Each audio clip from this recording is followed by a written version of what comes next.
There's an ancient Greek word that I've always enjoyed, ekphrasis, which means the joy of describing a visual image in words. That sense of ekphrastic writing has always really thrilled me because I've always enjoyed describing things. And like when you feel like you've described the thing properly, that might be as close to like writerly pleasure as I can get. The first novel that I worked on was called The Halflife, and this was in about 2000. I was drawn, I think, to a kind of naturalist fiction and where the stakes are kind of a human scale. I also had the idea that I wanted to write in a regionalist mode. It's going to be stuff that takes place in the world that I understand, sort of in my backyard. It was probably 2 years of hard writing and then another year of revisions with an editor. I remember like really almost a form of like prayer, you know, where it's just like, please let this work because I don't know what I'm going to do otherwise. And then amazingly it sold. I mean, I lived the dream of the 90s here. A lot of my 20s were spent being a dilettante and doing a lot of different kinds of things, making a movie at cable access and painting weird pictures and like just doing that kind of experimentation that I think is really healthy for a young, like artistically inclined person. I was writing art reviews for the Oregonian. I wrote for Willamette Week. I wrote for Snipe Hunt magazine, which was an amazing quarterly punk magazine. I really think it was radically useful as a phase of my own writing development. To me, that's something that like every fiction writer should probably have to do at some point, just to cure yourself of your own egomania. So yeah, Portland gave me like a ton of opportunities to write in that like just basically professional mode. When I was writing the Halflife, my first novel, I wrote the essay entitled Everywhere is Home, Some Notes on Literary Regionalism.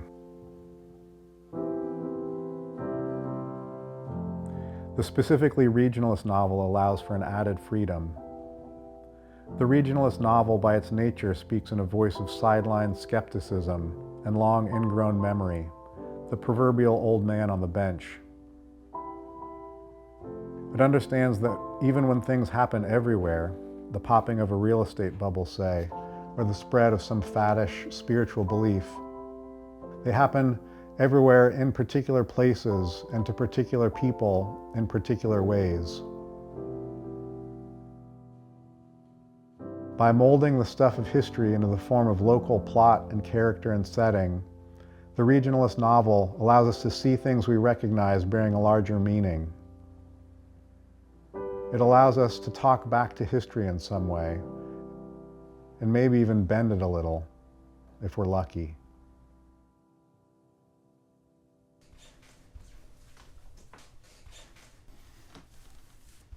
Livability was a collection of stories that I began before the Halflife. Stories were something I could kind of finish, you know, they were things that you could, within a human amount of time, understand if that was working or not.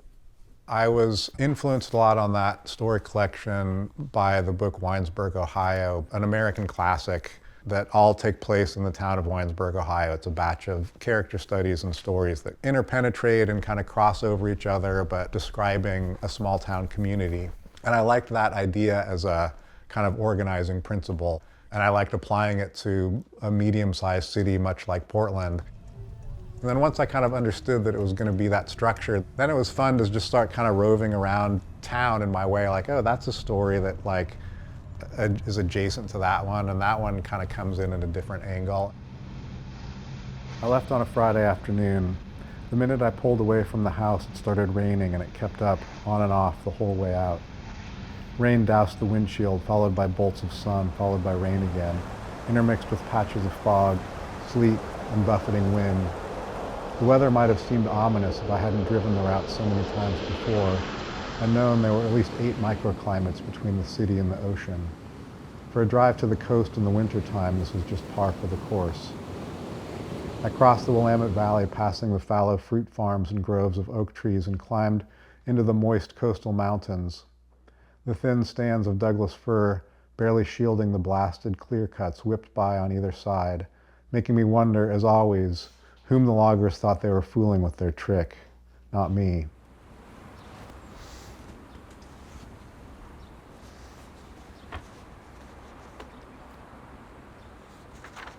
In 2000, I met the filmmaker Todd Haynes, who moved to Portland, and I befriended him very luckily and serendipitously at that time. I moved to New York soon thereafter, and then he came to New York to make the film Far From Heaven. Tell you what, I'm gonna take you to one of my favorite spots. On good days, it's got hot food, cold drink. And he asked me to be his assistant. It's hard to beat that. There you go. Todd introduced me to his dear friend, Kelly Reichardt. She had read my first book, The Halflife, and liked it. And she asked me if I had anything else that might be smaller. And I had a story called Old Joy that was really simple. It was just two old friends walking in the woods and talking, and one of them going to some hot tubs. I can't imagine another person in the world who would have seen a feature film in that story, but Kelly did. She made it here in Oregon. She and a very tiny crew of people came out and shot in the actual locations that the story took place in. We discovered in that process that we really liked each other and liked talking to each other, and had a kind of some similar sensibilities in a way. And that led to a project that became known as Wendy and Lucy. Great dog. What's her name? Lucy. Based on another short story that I had written. Who's that? It's your sister. She broke down in Oregon. What does she want us to do about it? No address? No phone either? No, not right now. You can't get an address without an address. You can't get a job without a job.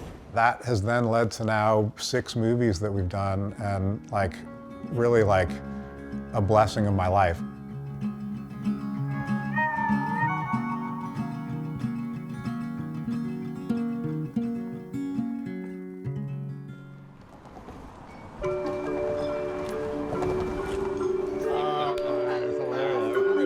So nice. You mentioned that he had met you, yeah. My latest novel is called God and Sex, and it takes place in Southern Oregon and Ashland. It's about a love triangle between a New Age writer, a librarian, and a botanist. Please welcome Jon Raymond and Justin Taylor.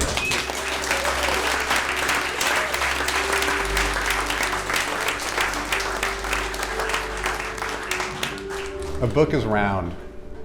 To a reader, it unscrolls in a single line, left to right, snaking down the page, wrapping onto the next. But to a writer, it turns more like a wheel.